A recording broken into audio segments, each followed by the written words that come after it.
Hey guys, welcome back to another Whiteboard Chat, and today we're going to do part 3 of the post-show series. So part 1 was going over gastrointestinal side of things, and part 2 was more adrenal nervous system training side of things. So those are both up on my YouTube channel, so you can check those out if you haven't.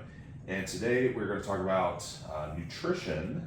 This one is, I would say, relatively simple. However, I'll go over a few ins and outs of what's going on. And this one's pretty dynamic. It moves around a lot. So first things first, currently the intake as of now, maybe when you watch this video, it might even be different. But currently I'm at about 4,000 calories on training days and 3,500 on non-training days. The food's pretty similar across the board, having a little bit more carbohydrate on training days, and I'm also having an intra-workout shake. But they're not really much different otherwise. Not like a huge gap on calorie cycling. That's first and foremost. Secondly, electrolytes. So I stay around a 1-to-1 or pretty close to that at about 4,000 to 5,000 milligrams of both sodium and potassium. So that generally requires me to add a little bit of both to the plan. I'm not reaching 4,000 to 5,000 of both without additional, supplementary electrolytes. And then I also use some additional during intra-workout, which does count in the total, but I actually don't have it counted on here. So I use hydrogen from Morphogen additional, and I'm not using that on the non-training days. Next up, nutrient timing. Now, I'm not really nutrient timing, so there's that. Pretty simple. I mean, honestly, through normal meals, protein, carbs, and fat are spread out throughout the day. And I do have the intra-workout shake, which right now is only 50 grams of carbs during training.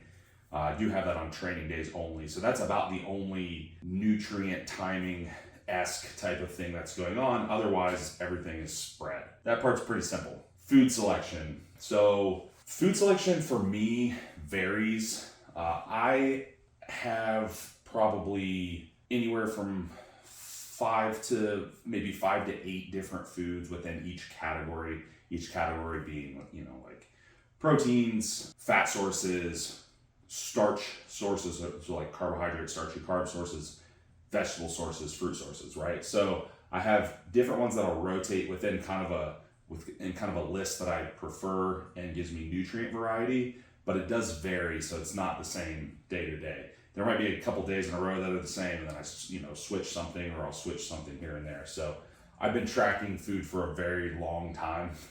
So it's pretty easy for me to rotate things around without much issue. And I kind of know what works for me, what doesn't work for me, so on and so forth. So that part's pretty easy, not much else to kind of add on that. I can give you some ideas of what the actual foods are. So I do have kind of a mixture of, within protein sources, a mixture with like lean protein sources like chicken, fish, egg whites, things like that. And then also fattier sources like grass-fed beef, whole eggs. I normally do like pastured eggs, pastured cheese, some like that. Even some fattier poultry like chicken thighs and things like that. So carbohydrate sources. My starches are really simple, to be honest. I use oats. I use rice cakes, some different varieties of rice cakes. I'll use potato and carb powder. And then fruit, if you want to count fruit. That's about it on those. That doesn't rotate a ton. Fat sources, different oils. So anything from avocado oil to macadamia nut oil, red palm oil, sometimes coconut oil. That rotates. Extra virgin olive oil occasionally. So those things rotate quite a bit for oil sources. Nut butter sometimes, almond butter is what I have right now, mostly, sometimes peanut butter. Those are pretty straightforward. I use omega-3s, of course. And then vegetable sources, normally broccoli, cauliflower, mushrooms, different varieties, asparagus, zucchini, and occasionally like some red bell pepper will rotate in. Fruits, I really don't like fruit that much. So I'm kind of picky on this. I do a lot of like puree type stuff. So like strawberries, different berries, things like that. Mostly berries for the most part. So I really don't like fruit a whole lot. So I'll use like pureed style a lot of the time. If we're talking about actually gauging calorie increases, this is where things get a little bit, not tricky, I guess maybe is the word you would use, but post-show the thing we have to consider is that, yes, we were trying to fill out on stage, right? But we still have space that we're going to fill when we're coming out of the show. So we may see a faster weight increase that's not necessarily indicative of just being in a surplus, where when we're, intramuscular triglycerides, glycogen, fluids, all this stuff are kind of topped off, we know if we gain weight, we're probably in a surplus. If we lose weight, we're probably in a deficit, minus like some other environmental factors, right? It's not that simple when you're coming out of the show and like super compensating glucose sometimes. So for me, I was mainly basing it off of hunger, mostly physical hunger, not psychological hunger. Physical hunger, also the need to get my body fat levels back up to homeostatic level, which I'm probably relatively close to that now.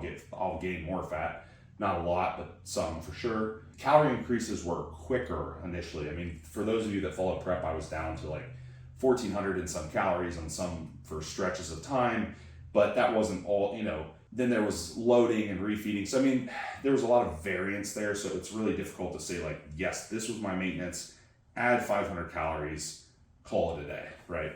It's not that simple. So I was basing it off of those factors that I mentioned, and also reduced activity or cardio activity. Training activities kind of starting to come up a little bit, but cardio activity came down some, or a lot.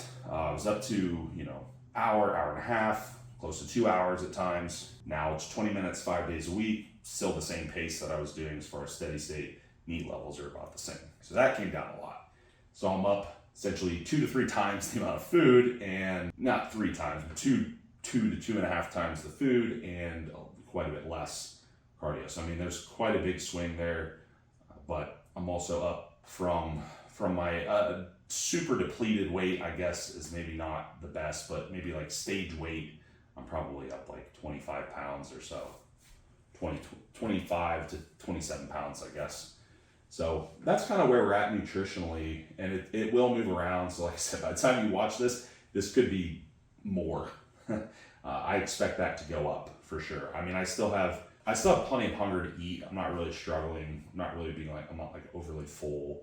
I haven't really had to get like really tricky with my food sources or anything to try to cut volume down. So we're not at 4,000, not too much of an issue.